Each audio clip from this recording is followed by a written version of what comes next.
முயலும் ஆமையும் ஓட்டப்பந்தயம் மேற்கொண்டதுல ஆமை வெற்றி பெற்ற நீதி கதையை பல முறை நாம கேட்டிருப்போம்.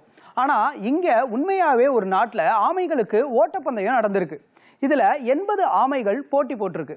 எந்த நாட்டுல இந்த போட்டி நடைபெற்றது, எந்த ஆமை வெற்றி பெற்றது, சுவாரஸ்ய நிகழ்வுகள் என்ன பார்க்கலாம். என்ன தெரிஞ்சுக்க போறோம் செய்தி தொகுப்பில்.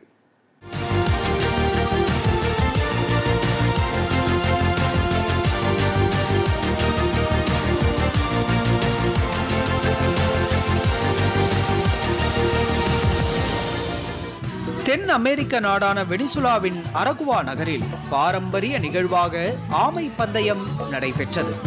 இது பார்வையாளர்கள் பலரை வெகுவாக கவரும் வகையில் அமைந்திருக்கிறது.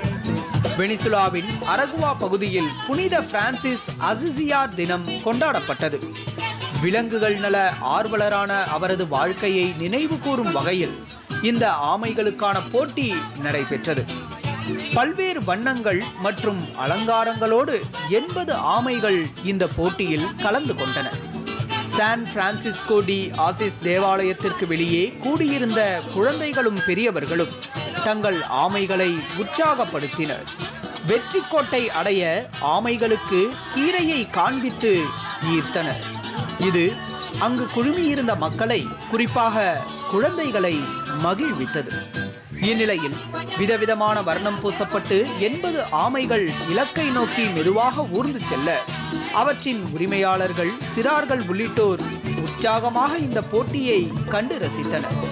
இந்த பந்தயத்தில் 20 வயதுடைய ரபாட்டோ என்ற ஆமை முதல் பரிசை தட்டி சென்றது. ஆண்டுதோறும் நடைபெறும் இந்த ஆமை பந்தயம் அப்பகுதியின் அடையாள நிகழ்வுகளில் ஒன்றாக மாறிவிட்டன.